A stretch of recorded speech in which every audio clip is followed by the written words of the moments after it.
포피의 손을 잡아요.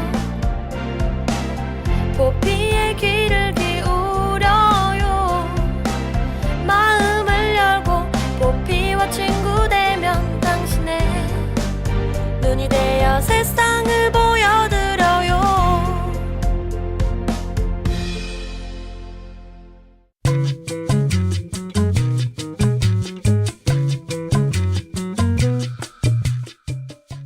무더위로 피부가 혹사당하는 요즘 피부 트러블에 시달리는 분들 많으실 텐데요. 특히 주로 실내에서 생활하던 직장인들은 몇 시간만 자외선에 노출돼도 일광 화상을 쉽게 입을 수 있습니다. 햇볕에 노출된 피부가 붉어지거나 화끈거린다면 즉시 자외선 노출을 중단하고 피부의 열기를 빼주는 것이 중요한데요. 찬 물수건이나 얼음팩으로 냉찜질을 하거나 냉장고에 넣어 차갑게 만든 화장수나 우유를 화장솜에 적셔 피부에 덮어줍니다. 자외선 노출로 피부 껍질이 하얗게 일어났을 때는 무리하게 벗겨내면 흉터나 염증이 생길 수 있기 때문에 자연스럽게 벗겨지도록 놔두는 것이 좋고요. 또는 로션이나 수분 크림을 듬뿍 바른 뒤에 미지근한 수분으로 각질 부위를 살짝 눌러서 제거해 줍니다. 건조해진 피부에는 화장수를 적신 화장솜을 약 5분간 얹어 수분을 공급해주고요. 얼굴을 씻을 때는 비누보다 스크럽제가 포함되지 않은 클렌징 제품을 사용합니다. 클렌징 후 3분 이내에 보습을 해주는 것도 잊으면 안 되고요. 또 자외선 노출로 생기는 기미나 주근깨를 없애려면 자극적인 음식이나 술, 담배를 멀리하고 비타민C가 풍부한 제철 과일을 많이 섭취해 줍니다. 이 미백 제품은 피부세포 활동이 활발한 밤 10시 이후에 사용하는 것이 가장 좋고요. 여드름과 뾰루지가 생겼을 때도 되도록 손을 대거나 함부로 짜지 말고 미지근한 물로 하루 2회 폼클렌징을 이용해 깨끗이 세안해줍니다. 예민해진 피부는 평소보다 더 소중하게 다뤄야 한다는 것 잊지 마시고요. 8월 23일 화요일 내 손을 잡아요. 출발합니다.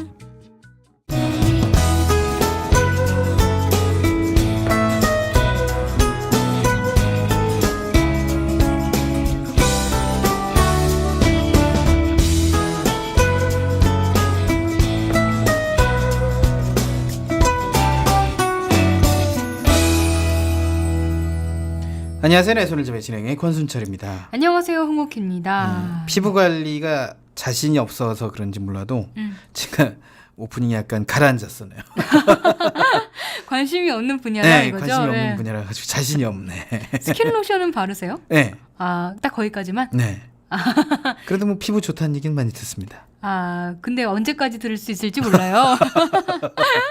계속 들으려면 관리를 해야죠. 아이. 근데 진짜 저는 이렇게 생각해요. 피부는 뭐 타고나지 않았다면 돈을 들이면 들일수록 좋아진다. 아, 그렇죠. 지금 돈 드리고 계십니까? 아, 아니요. 저는 그냥 그런 타고났습니까? 타고난 것도 아니고 돈을 들이는 것도 아니고 그래서 그냥 평범해요. 좀 돈을 드리시기 바라겠고요. 알겠습니다. 전 타고났습니다. 뭐지? 네. 자, 여름철 피부 보호를 위해서는 자외선 차단이 필수죠. 자외선 차단제는 외출 15분 전에 또 외출 후에는 2시간 간격으로 덧발라주는 게 좋다고 하는데요. 네, 그리고 이 자외선 차단제에 보면 PA나 SPF라는 말이 적혀 있죠. PA는 자외선 A, SPF는 자외선 B에 대한 차단 지수를 나타내는 건데요.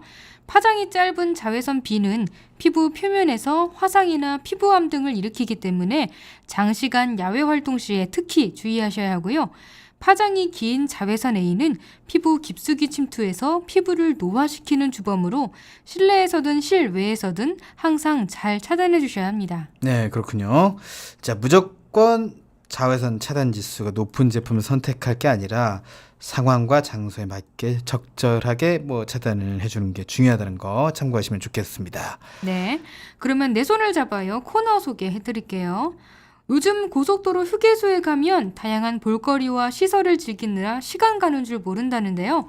오늘 이야기 톡톡에서는 고속도로 휴게소 100% 활용법에 대해 알아봅니다. 기업의 이익을 사회에 환원하는 사회공헌 사업이 갈수록 전문화되면서 사회에 많은 변화를 일으키고 있습니다.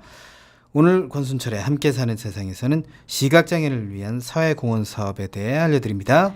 홍옥희의 그림 읽어주는 여자에서는 얀 스테인의 네덜란드 풍속화에 대해 얘기 나눠보겠고요. 이국제의 정보톡톡에서는 젊어지는 건강습관 15가지에 대해 알아봅니다. 내 손을 잡아요에서는 여러분의 많은 참여를 기다리고 있습니다. 참여할 수 있는 방법은 다양합니다. 페이스북에서 KTV 국민방송 인터넷 라디오를 검색하면 저희 페이지가 나오는데요. 그쪽으로 메시지 주시거나 아니면 인터넷에서 포피 채널을 검색하면 블로그를 통해서도 참여가 가능합니다.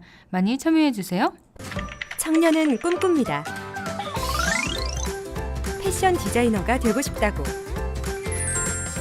요리사가 되겠다고. IT 전문가가 꼭 되고 싶다고. 우리는 이 청년들의 꿈에 날개를 달아주고 싶습니다. 청년 희망재단, 대한민국 청년을 응원합니다. 청년 희망 아카데미, 청년 취업의 길잡이가 됩니다. 여러분의 기부로 청년 희망을 응원해주세요.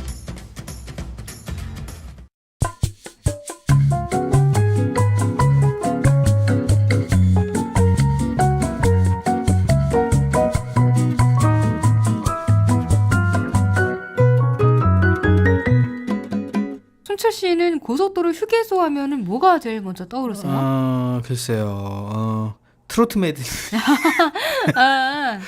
그죠. 뭐 그리고 호두과자나 라면, 뭐 우동 뭐 이런 거. 그죠. 간단한 요깃거리가 제일 먼저 떠오르나요, 그죠? 그죠.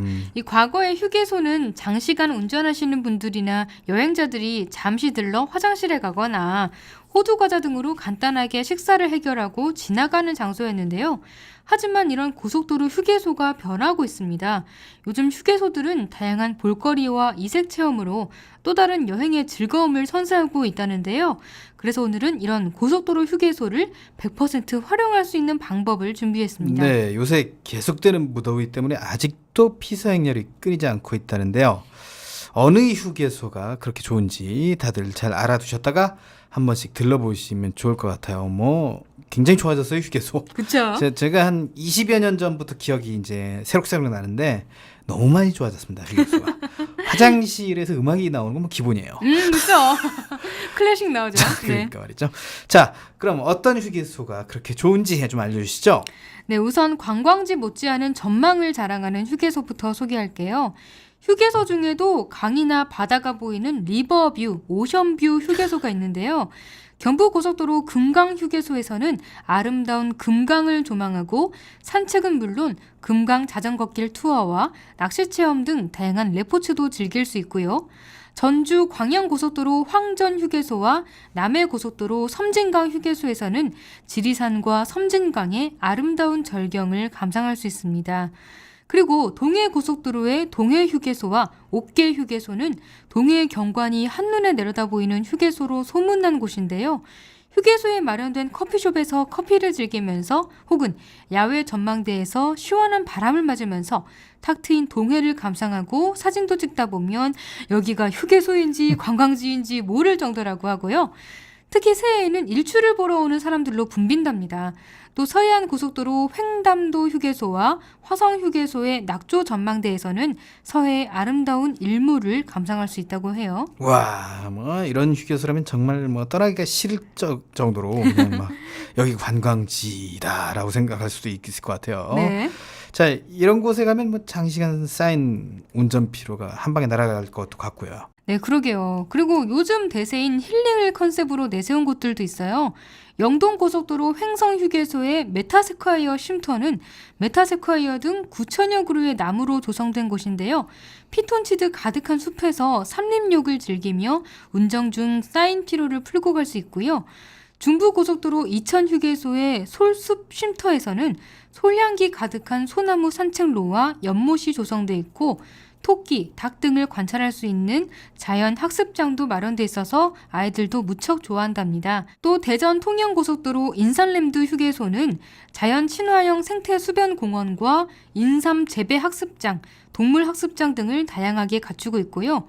중부고속도로 음성휴게소의 내추럴 힐링 캠프에서는 여유롭게 황토 상첼로를 따라 걷거나 인공폭포가 보이는 생태 연못에서 쉬었다 가면 좋다네요. 네, 인삼 랜드 휴게소 굉장히 재밌는 이름이네요.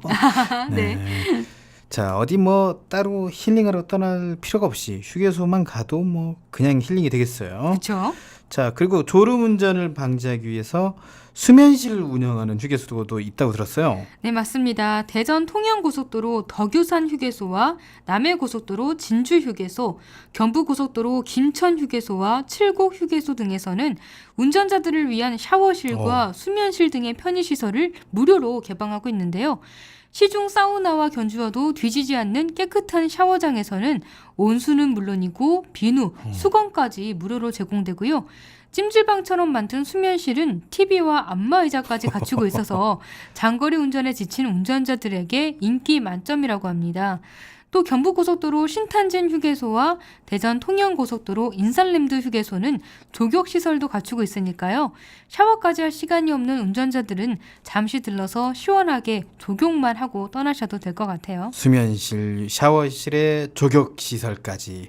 뭐 어디 온천이나 스파가 부럽지 않을 것 같아요. 그렇죠. 어. 그리고 이렇게 새로 생겨나는 편의시설 외에도 기존 시설에 대한 리모델링도 활발히 이루어지고 있는데요. 우리가 휴게소에 가면 가장 먼저 찾게 되는 시설이 뭘까요? 역시 아까 말씀드렸듯이 화장실. 그쵸. 클래식 음악이 나오는 화장실. 그렇죠. 한국도로공사는 올해를 고속도로 휴게소 화장실 문화 혁신의 해로 정하고 지난 2월부터 6개월간 전국 고속도로 화장실 93곳의 개선 사업을 끝냈는데요. 올해 말까지 전국 182곳의 휴게소 화장실이 모두 리모델링 된다고 합니다.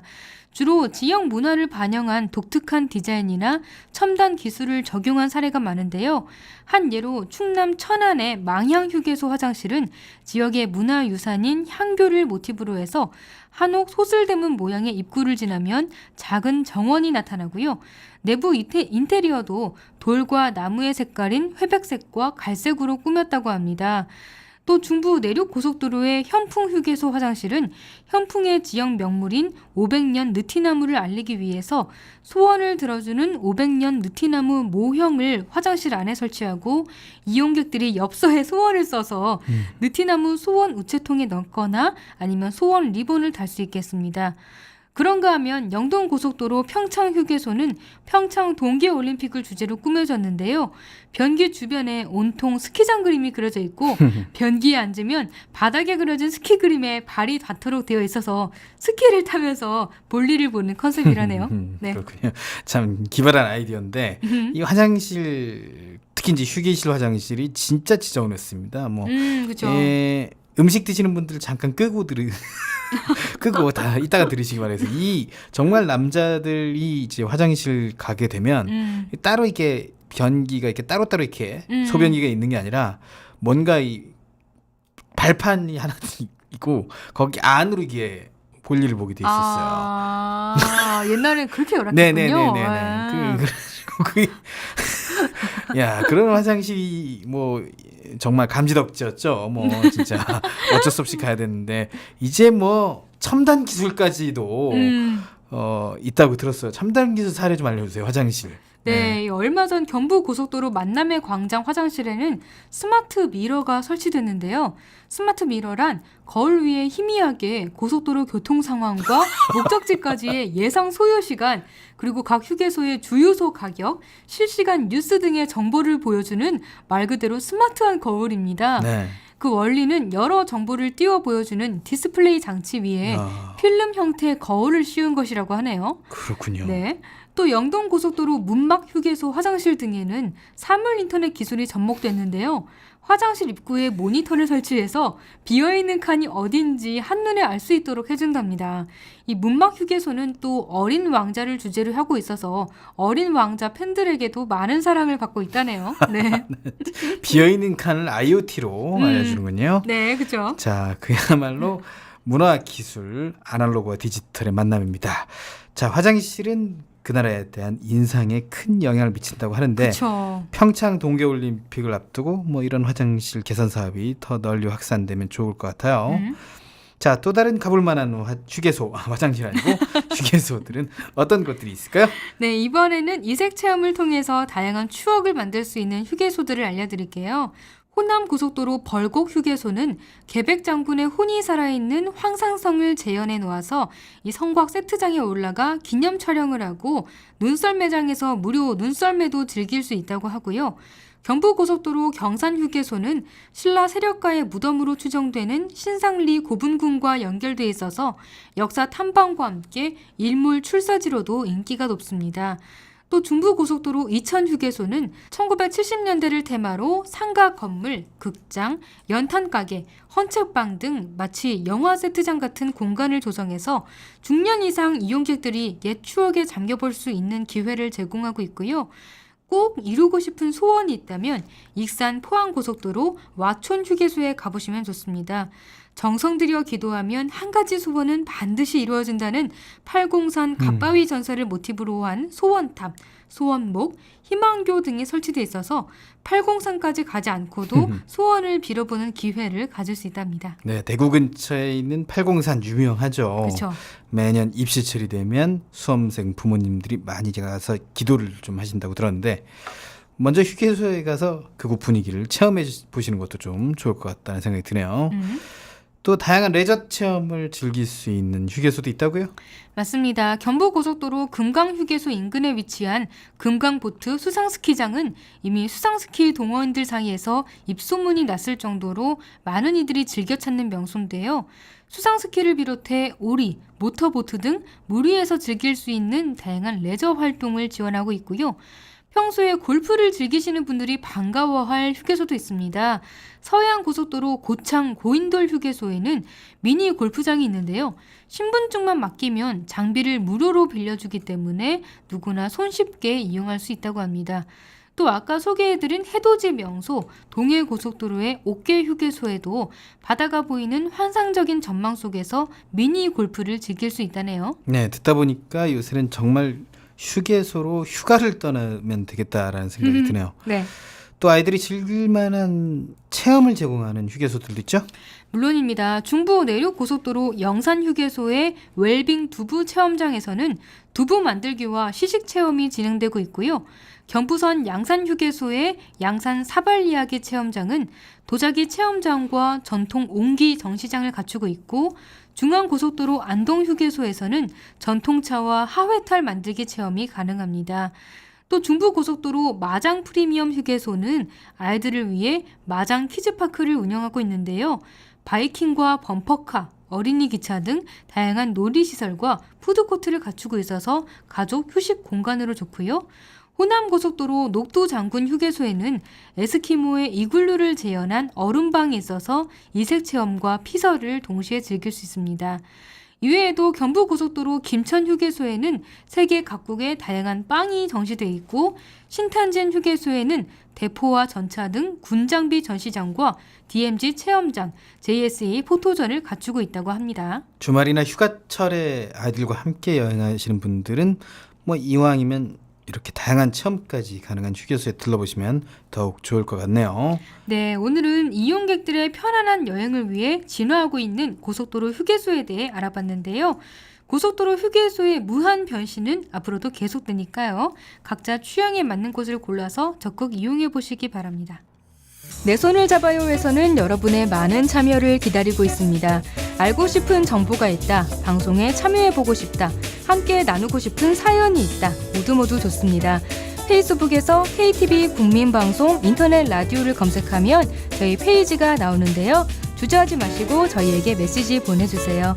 그리고 인터넷에서 포피 채널을 검색하면 블로그를 통해서도 참여가 가능합니다. 네, 방송을 들을 수 있는 방법도 알려드릴게요. KTV 국민방송 홈페이지와 모바일 앱 팟빵으로 접속하면 실시간으로 들을 수 있습니다. 그리고 유튜브를 통해서도 만날 수 있고요. 혹시 실시간으로 진행되는 방송을 놓친 분들은 팟캐스트 서비스를 이용하면 다시 들을 수 있습니다.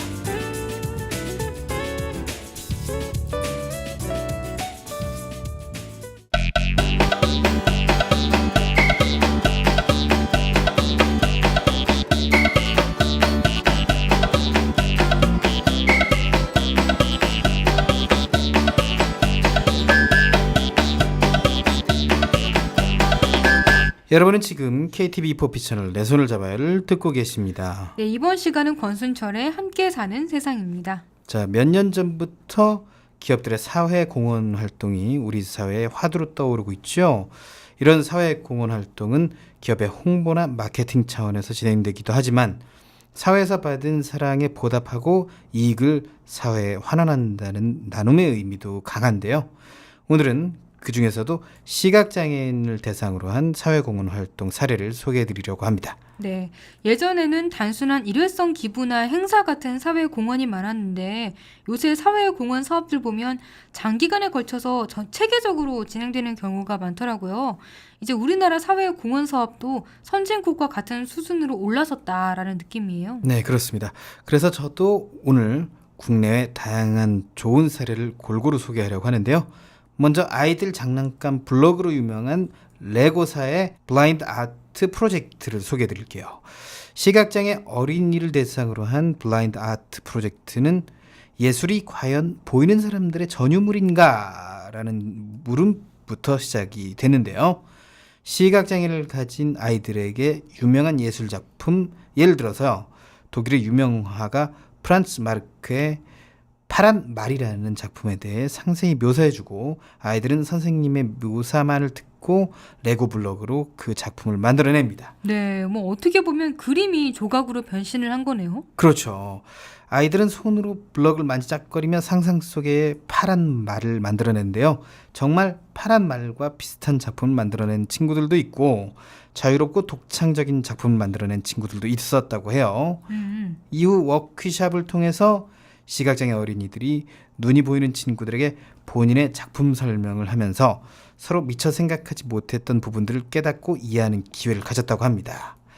이 프로젝트는 시각예술이 보이는 사람들만의 전유물이 아니라는 것을 시사하며 많은 이들의 공감을 불러일으켰다고 하네요. 네, 그러게요. 이 예술은 각자의 감성과 개성이 중요한데 파란 말을 직접 눈으로 보고 표현하는 것보다 이렇게 상상해서 표현하는 게 더 독창적인 결과를 만들어낼 수도 있겠다라는 생각이 들어요. 또 다른 사회 공헌 사업도 뭐가 있을까요? 네, 이번에는 영국의 햄버거 브랜드인 윈피의 기발한 광고 캠페인을 소개를 해드릴 텐데요. 이 기업은 자신들의 모든 레스토랑에서 시각장애인을 위한 점자 메뉴를 제공한다는 사실을 널리 알리고 싶었다고 합니다. 그래서 아주 특별한 방법으로 이 소식을 전하게 되는데요. 그 방법은 바로 점자 버거입니다. 이 점자 버거는 햄버거 빵 위에 핀셋으로 깨를 하나 올려가지고요. 점자 문구를 표현한 건데요. 제작 과정이 매우 섬세하게 이루어졌다고 해요. 네, 예전에 어떤 드라마에서 이탈리아 장인이 한 땀 한 땀 수놓았다라는 표현이 유행을 했었는데 이 경우에는 영국 햄버거 장인이 깨를 하나하나 올려서 햄버거를 수놓은 거네요. 그렇죠. 그렇게 완성된 점자 버거에는 당신을 위해 만든 100% 쇠고기 햄버거입니다. 라는 의미의 점자가 새겨졌다고 합니다. 이 점자 버거를 받아든 시각장애인들은 빵 위에 적힌 점자를 읽고 굉장히 재밌어하고 시식도 맛있게 했다고 하네요. 이 특별한 광고 캠페인은 감성을 자극하는 메시지로 많은 이들에게 이슈가 됐답니다. 네, 재미와 의미를 동시에 다 담은 그런 캠페인이었어요. 또 이런 기발한 아이디어가 돋보이는 사회 공헌 활동 있을까요? 네, 이번에는 국내에서 진행됐던 프로젝트인데요.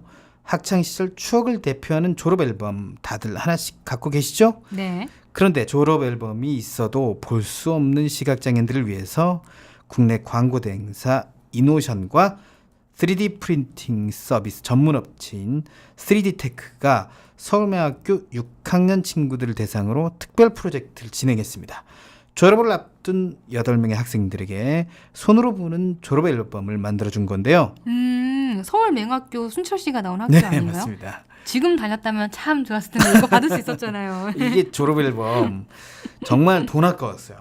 내가 보지도 못하는데 이거 돈을 내고 왜 찍어야 되나? 그러게요. 좀 늦게 태어나지 그랬어요. 그러게요. 근데 어떤 방법을 쓴 건지 궁금해요. 네. 그 해답은 바로 3D 프린터를 이용한 건데요. 8명의 아이들이 각자 졸업사진을 찍은 뒤에 이것을 바탕으로 각자의 얼굴 모형을 3D 프린터로 출력한 겁니다. 친구들의 실제 얼굴과 똑같은 모형을 만지면서 학창 시절을 추억할 수 있는 졸업 앨범이 생긴 거죠. 이런 기발한 아이디어로 감동을 준 이 캠페인은 대한민국 광고 대상을 수상하기도 했고, 아이들의 얼굴을 3D로 만들어낸 결과물이 전시회에서 전시되기도 했다고 하네요. 네, 정말 손으로 보는 졸업 앨범이 많네요. 네. 요새 3D 프린팅이 대세라고는 하지만 기술의 발달 이전에 이런 아이디어를 떠올렸다는 것 자체가 참 멋있는 것 같아요. 또 국내에서 시각장애인을 위한 개안 사업을 꾸준히 해온 기업도 있다고 들었어요. 네, 맞습니다. 삼성 SDI는 지난 1995년부터 시각장애인들과 밝은 세상을 함께한다는 취지 아래 실럼 안과병원과 함께 무료 개안 수술을 실시했는데요.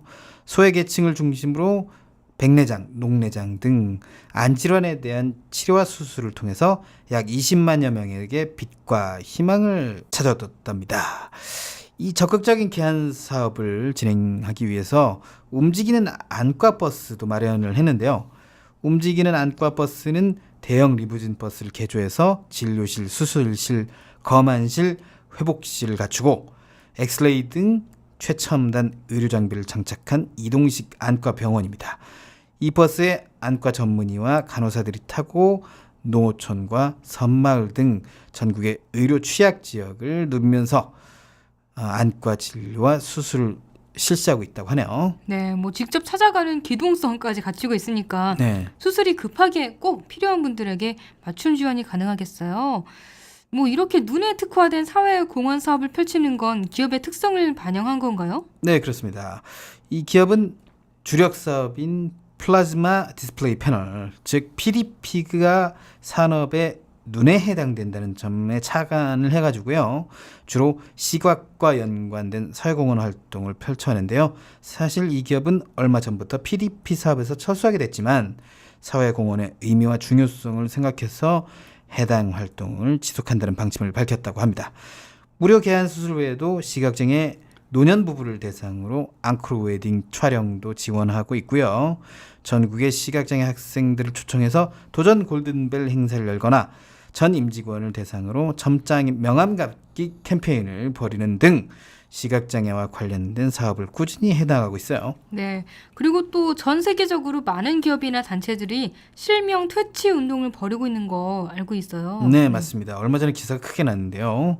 오늘은 그 중에서도 시각장애 퇴치에 인생을 걸었다는 인도의 한 억만장자를 소개해드리려고 하는데요. 자산이 무려 60억 달러, 우리 돈으로 6조 8,280억 원에 달하는 이 테즈 콜리 회장이 그 주인공이 되겠습니다. 네. 세계에서 백내장이나 각막 질환으로 인해서 실명한 사람은 7천만 명에 달한다고 하는데요.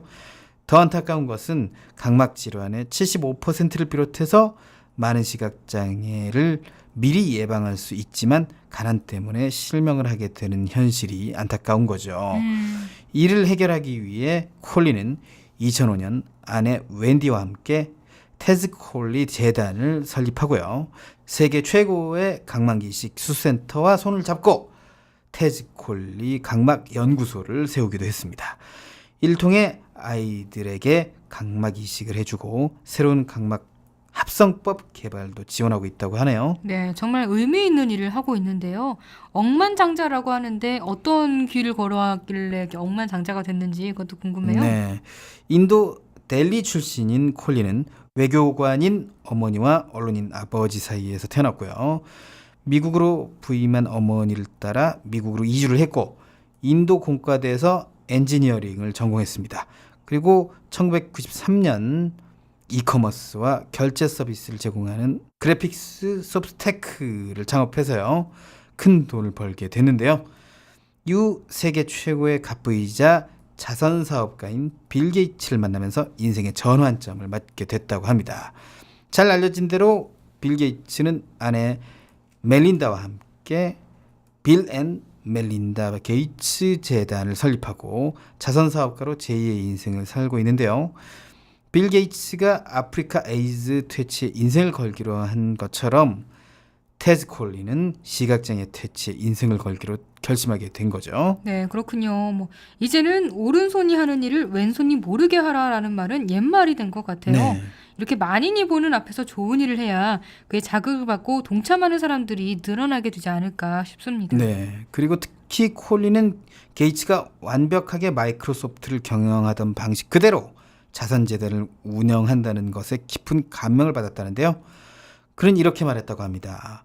돈을 기부하는 것은 쉽습니다. 하지만 그 돈이 사람들을 위해 잘 쓰여지게 하는 것은 더 어렵습니다. 자선은 돈보다 일에 관한 것이고 우리는 그 일을 이룰 것입니다. 진짜 이거 공감 가는 말인 것 같아요. 진짜 네. 기부는 쉽지만 그 돈을 어떻게 쓰여지게 하느냐는 더 어려운 문제인 것 같아요. 기부도 훌륭하고 의미 있는 일이지만 자신이 기부한 돈이 꼭 필요한 사람들에게 제대로 쓰여지도록 직접 관리하고 세심하게 챙긴다는 게 진짜 기부할 그런 자세가 되어 있는 그런 열정이 가득한 분인 것 같습니다. 네, 그렇습니다. 오늘은 시각장애인들을 위한 사회공헌 사업에 대해 알아봤는데요. 사회공헌 사업이 워낙 다양하고 방대한 만큼 다음 기회에는 또 다른 분야에서 세상을 바꿔나가고 있는 사회공헌 사업들을 소개하도록 하겠습니다. 내 손을 잡아요에서는 여러분의 많은 참여를 기다리고 있습니다. 알고 싶은 정보가 있다, 방송에 참여해보고 싶다, 함께 나누고 싶은 사연이 있다, 모두 좋습니다. 페이스북에서 KTV 국민방송 인터넷 라디오를 검색하면 저희 페이지가 나오는데요. 주저하지 마시고 저희에게 메시지 보내주세요. 그리고 인터넷에서 포피 채널을 검색하면 블로그를 통해서도 참여가 가능합니다. 네, 방송을 들을 수 있는 방법도 알려드릴게요. KTV 국민방송 홈페이지와 모바일 앱 팟빵으로 접속하면 실시간으로 들을 수 있습니다. 그리고 유튜브를 통해서도 만날 수 있고요. 혹시 실시간으로 진행되는 방송을 놓친 분들은 팟캐스트 서비스를 이용하면 다시 들을 수 있습니다.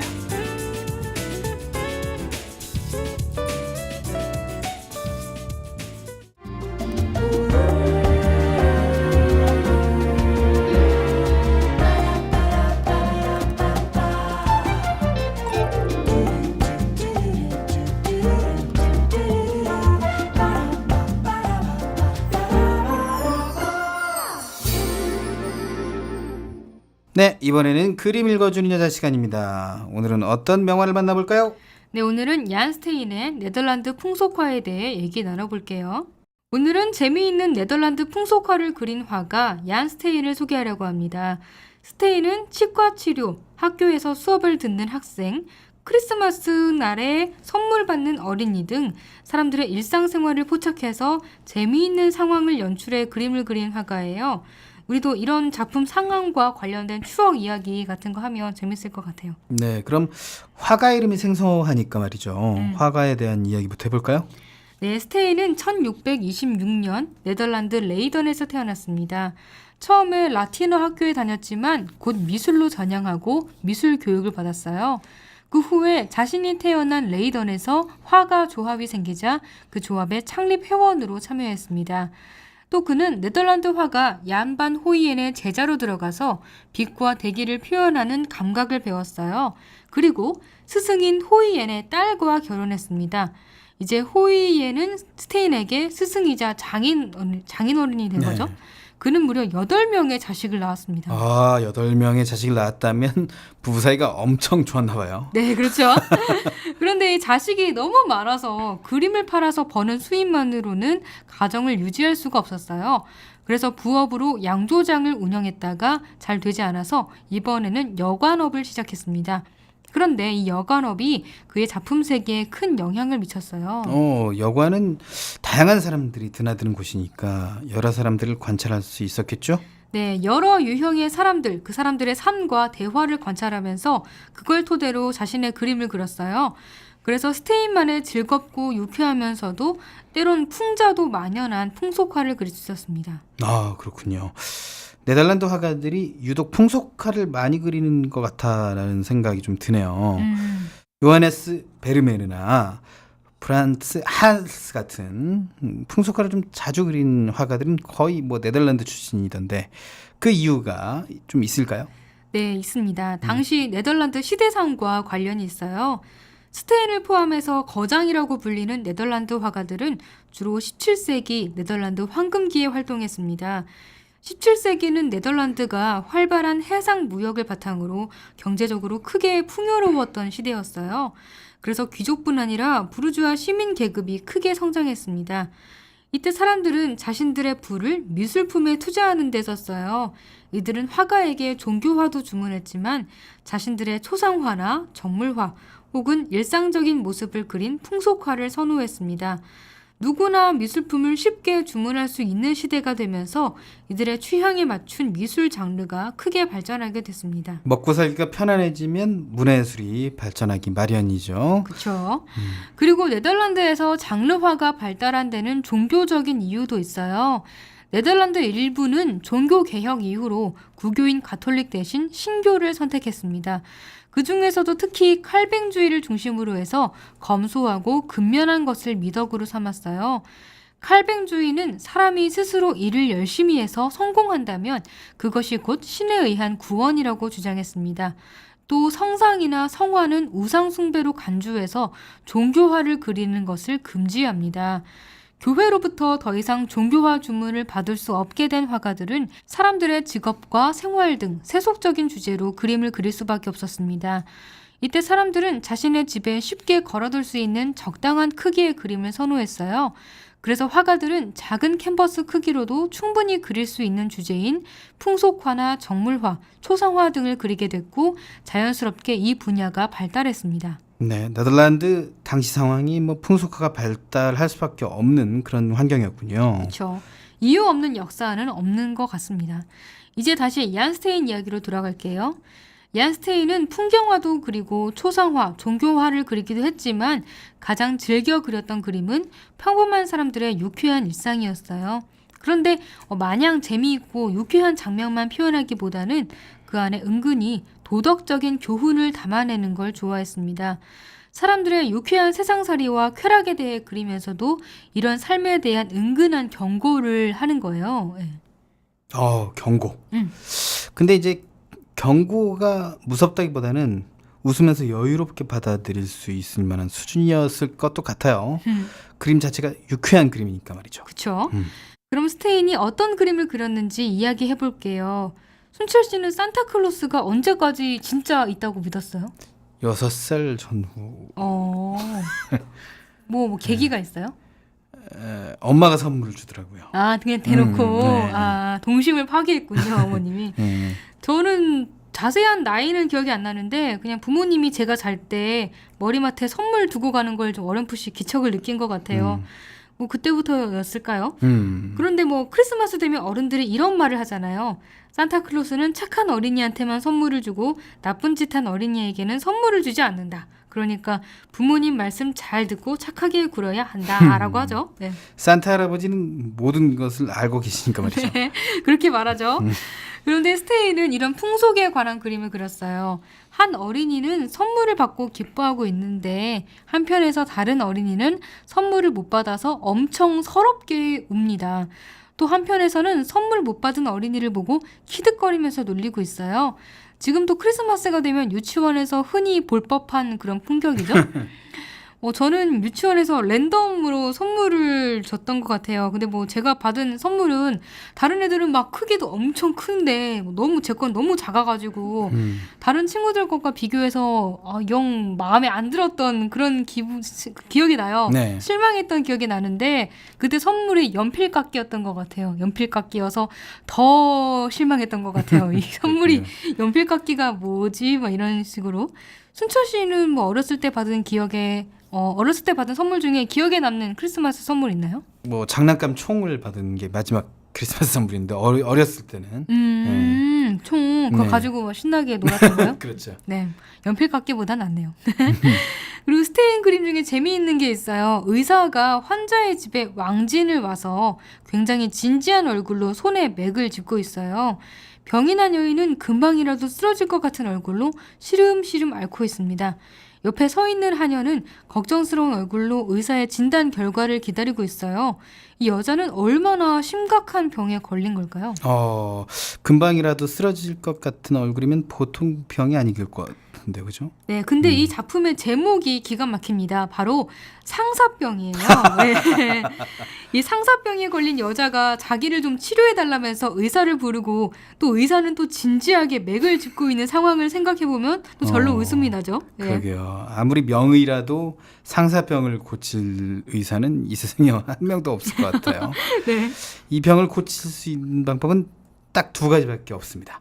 사랑이 이루어지거나 시간이 얇거나. 그렇죠. 네. 허준이 와도 못 고치는 게 상사병이죠. 이 스테이는 학교 그 상황도 자주 그렸어요.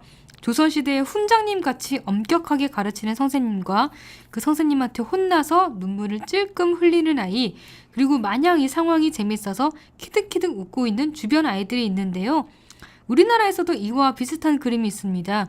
조선시대 풍속화가 김홍도가 그린 서당에서도 숙제를 안 해와서 훈장님한테 혼나는 아이와 옆에서 웃음을 터뜨리면서 이 상황을 재미나게 구경하는 아이들이 있거든요. 그래서 뭐 어딜 가나 학교 생활은 다 똑같은 것 같아요. 동양과 서양의 좀 유명한 풍속화가 좀 비슷한 뭐 연출로 해서 이제 그렸다. 뭐 이런 게 좀 되게 신기하네요, 그죠? 그렇죠. 그럼 이안 스테인의 풍속화에 대한 이야기 더 자세히 들어볼까요?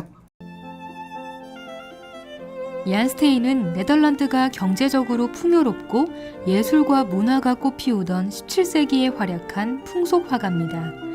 스테인은 자신의 스승이었던 네덜란드 풍경화의 거장 얀반 호이엔의 딸과 결혼해 8명의 자식을 낳았습니다.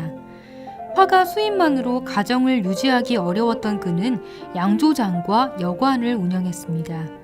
그는 여관에서 다양한 인간 군상을 만나고 관찰할 수 있었습니다. 흥청망청 즐기는 네덜란드의 유쾌한 시민들의 모습을 캔버스에 담으면서도 그 안에 방종을 멀리하라는 도덕적인 교훈을 전달하려 했습니다.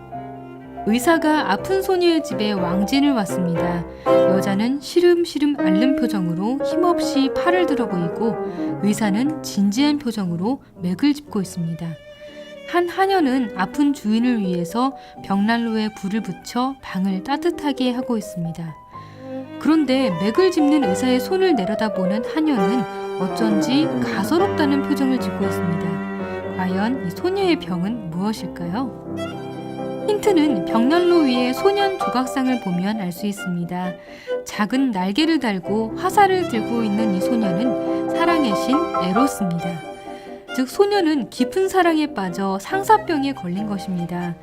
테이블 위에는 투명한 유리병에 노란색 액체가 담겨 있는 것을 볼 수 있는데요. 당시에는 상사병에 걸리면 의사가 맥을 짚고 소변의 색으로 상사병 여부를 진단하는 우스운 풍습이 있었다고 합니다. 이번에는 상사병에 걸린 환자를 치료하는 의사가 아니라 이를 뽑는 치과 의사입니다. 많은 구경꾼들이 키득거리며 한 사람을 지켜보는 가운데 이를 뽑힐 사람은 입을 한껏 크게 벌리고 두려운 표정을 짓고 있습니다. 남자는 얼마나 긴장을 했던지 주먹을 불끈 쥐고 양말이 의자에 걸려 벗겨지는 것도 모르고 있습니다. 그 옆에 아주머니는 얼마나 아플까 걱정하며 두 손을 꼭 모아주고 있습니다. 그런데 이렇게 거리에서 이를 뽑는 사람이 과연 진짜 의사일까요? 테이블 위에는 의사 자격 증명서가 보이지만 이렇게 대놓고 증명서를 내보이는 것이 오히려 더 가짜 같은 느낌이 듭니다. 이 작품의 또 다른 제목은 돌팔이 의사입니다. 성 니콜라우스 축제는 크리스마스와 비슷합니다. 성 니콜라우스를 네덜란드식으로 발음한 것이 오늘날의 산타클로스가 됐습니다. 아이들은 성 니콜라우스 축일 전날이 되면 굴뚝 아래에 자기 신발을 놓고 선물을 기다렸습니다.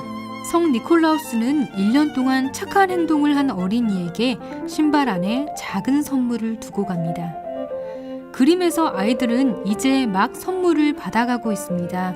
한 아이는 인형을 받아들고 기뻐하는데 그 뒤쪽에 남자아이는 자기 선물이 없다며 서럽게 엉엉 울고 있습니다. 다른 아이들은 울고 있는 아이를 보고 키득거리며 놀립니다. 하지만 울고 있는 남자아이도 곧 기뻐할 것입니다. 뒤편에서 한 노인이 침대의 커튼을 들추며 숨겨놓은 선물을 꺼내려는 듯 보이니까요. 그림 오른쪽에는 한 남자가 아이를 안은 채 굴뚝 위를 가리키고 있습니다. 아이에게 저 위에서 성 니콜라우스가 집 안으로 들어온다고 말해주고 있는 모양입니다. 그림 왼쪽 아래의 바구니 안에는 생강 쿠키, 벌꿀 케이크, 견과류 등 축일 전야에 먹는 전통 음식들이 놓여 있습니다. 또 오른쪽 테이블 위에는 사과와 동전이 놓여 있습니다. 이는 사과 안에 동전을 숨겨 친구들에게 선물로 주는 오랜 전통을 의미합니다. 이처럼 스테이는 사람들이 즐기는 여러 가지 풍습과 전통을 보여주고 사람들의 일상을 유쾌하게 표현했습니다. 네, 그의 작품 이야기를 좀 들어보니까 스테인도 굉장히 재밌고 유쾌한 사람일 것 같아요. 마치 저같이 말이죠. 그렇죠? 뭐 그림에서 화가의 성격이 좀 그려지는 것 같아요. 뭐 이렇게 유쾌한 네덜란드 사람들의 일상을 그린 얀 스테인에 대해서 살펴봤습니다.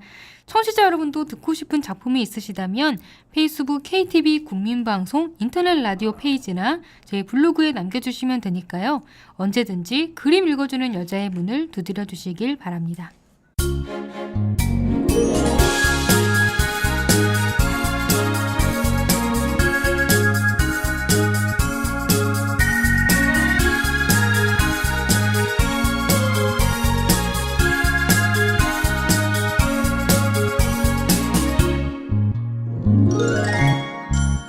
네, 이번 시간은 이국제 정보톡톡입니다. 생활 속 유용한 정보에 대해 소개해드리는데요. 오늘은 어떤 정보가 기다리고 있죠? 네, 오늘은 젊어지는 건강습관 15가지에 대해 알려드립니다. 정보 톡톡. 여러분 실생활에 도움이 될 만한 정보들을 찾아 소개해드리는 정보 톡톡. 오늘은 젊어지는 건강습관 15가지를 소개합니다. 사람들은 누구나 건강하고 젊게 살기를 원하지만 노력을 들이는 사람은 그렇게 많지 않습니다. 주위에 보면 실제 나이보다 젊어 보이는 사람들을 종종 만나볼 수 있는데요. 작은 습관 하나하나가 모여서 튼튼하고 건강한 몸을 만든다는 사실을 잊으시면 안 됩니다. 그거 하나 한다고 건강해지겠어? 하고 무심히 지나쳤던 습관들이 사실은 평생 건강을 지키는 열쇠일 수도 있거든요. 더 젊고 건강하게 10년이 젊어지는 습관 15가지를 소개해드리죠. 첫째, 아침엔 기지개가 필수. 아침에 눈을 떠서 기지개를 켜는 것은 전신 스트레칭으로 근육과 신경을 자극해서 몸속의 혈액이 골고루 순환되는 데 큰 도움을 주고 기분과 몸을 상쾌하게 합니다. 침대에서 벌떡 일어나는 습관은 나이가 들면서 혈관이 갑자기 막히는 치명적인 결과를 낳을 수도 있습니다. 둘째, 소식하기.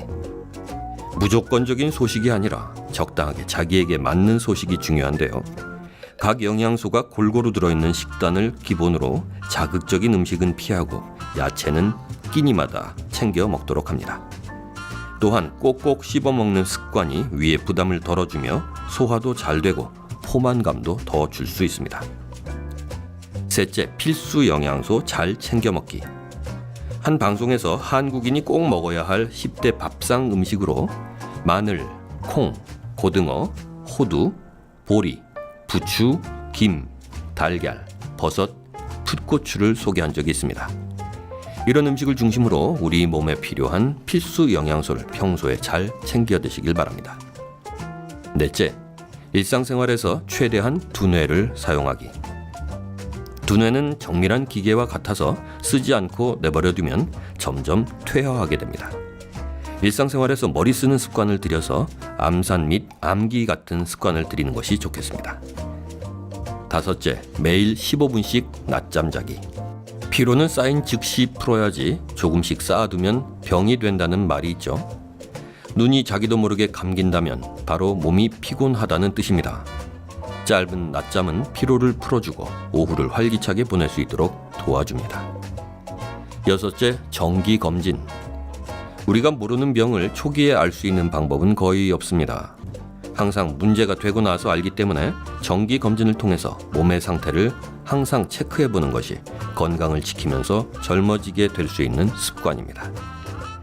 일곱째, 나만의 취미생활 찾기. 스트레스는 만병의 근원이죠.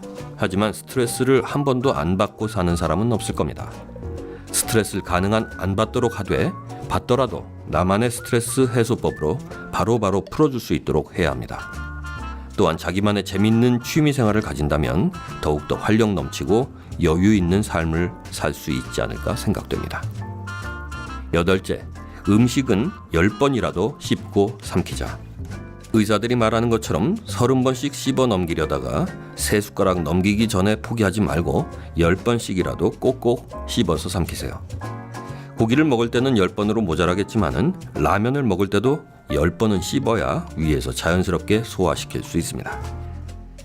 아홉째, 아침 식사를 하고 나면 화장실 가기.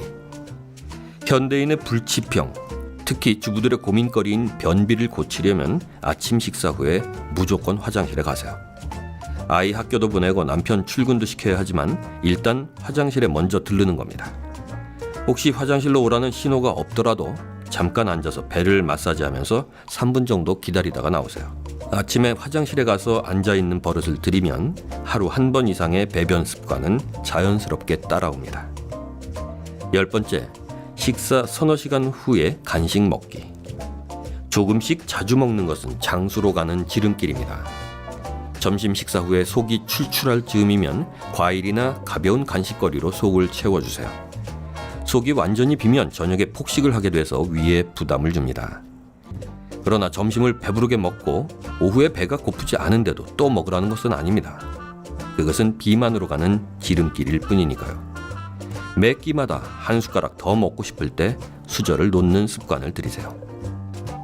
11번째, 괄약근 조이기 체조, 즉 케겔 운동하기. 괄약근 조이기는 수많은 사람들이 있는 곳에서도 아무도 모르게 할 수 있는 건강 체조입니다. 출산 후에 몸조리를 할 때나 갱년기 이후 요실금이 걱정될 때 이보다 더 좋은 운동은 없죠. 바르게 서서 괄약근을 한껏 조였다가 3초를 쉬고 풀어주는 동작을 반복하세요. 12번째, 하루에 10분씩 노래 부르기. 스트레스를 많이 받거나 머리가 복잡할 때는 좋아하는 노래를 부르세요. 노래를 듣지만 말고 큰 소리로든 작은 흥얼거림이든 꼭 따라 부르세요. 스트레스는 만병의 근원이잖아요. 좋아하는 노래를 부르면서 스트레스를 해소하기 바랍니다. 노래 부르기는 기분을 상쾌하게 하고 대인기피증이나 우울증 치료에도 효과가 있어서 정신과 치료에도 쓰이는 방법입니다. 평소 설거지를 하거나 빨래를 개면서 노래를 흥얼거리는 습관은 마음을 젊고 건강하게 합니다. 13째, 샤워를 하고 나서 물기를 닦지 말자. 피부도 숨을 쉴 시간이 필요합니다. 샤워를 하고 나면 수건으로 뽀송뽀송하게 닦지 말고 저절로 마를 때까지 내버려 두세요. 샤워 가운을 입고 기다리는 것도 좋은 방법입니다. 이 시간에 피부는 물기를 빨아들이고 탄력을 되찾습니다. 14째, 밥 한 숟가락에 반찬은 2젓가락씩. 밥 한 수저 먹으면 적어도 반찬은 2가지 이상 먹어야 식사를 했다고 말할 수 있습니다. 국에 말아 먹거나 찌개 국물로 밥 한 숟가락을 넘기는 것은 좋지 않아요. 자신의 식생활 습관을 잘 살펴보고 반찬을 잘 먹지 않는다면 의식적으로 밥 한 번, 반찬 2번이라고 세면서 먹는 게 좋겠죠. 15째, 매일 가족과 스킨십 하기. 아이들만 스킨십으로 건강해지는 것이 아닙니다. 어른들도 적당한 스킨십이 있어야 정서적으로 안정이 되고 육체적으로도 활기차지게 마련입니다. 부부관계와 스킨십이 자연스러운 부부는 그렇지 않은 부부보다 최고 8년은 더 젊고 건강하다고 하네요. 연애할 때처럼 자연스럽게 손잡고 안아주는 생활 습관이 부부를 건강하게 합니다. 네, 정보톡톡 오늘은 젊어지는 건강 습관들을 소개해드렸는데요. 별거 아닌 듯한 작은 습관들로 인해서 건강해질 수 있다면 마다할 이유가 없겠죠. 말씀드린 것들을 잘 실천하셔서 건강하게 사시기 바랍니다.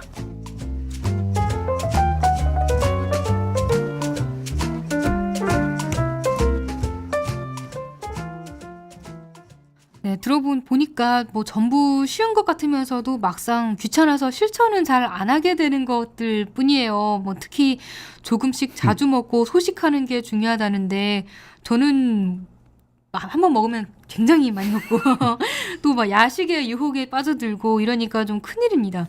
오늘부터라도 소식을 좀 염두에 봐야겠어요. 네. 그렇군요. 저는 가족들과 스킨십 하기가 참 좋은 것 같아요. 저는 이제 자주 하거든요, 굉장히. 아, 그렇군요. 가끔은 이제 100마디 말보다 따뜻하게 안아주거나 손을 잡아주는 게 더 마음에 와닿을 때도 있잖아요. 그렇죠. 가장 가까운 사람들에게 가벼운 스킨십으로 자주 애정을 표현하시면 좋을 것 같다는 생각이 듭니다. 자, 8월 23일 화요일 내 손을 잡아요. 저희가 준비한 소식은 여기까지고요. 저희들은 다음 주에 뵙겠습니다. 지금까지 진행의 권순철, 홍옥희였습니다. 함께해 주신 여러분 고맙습니다.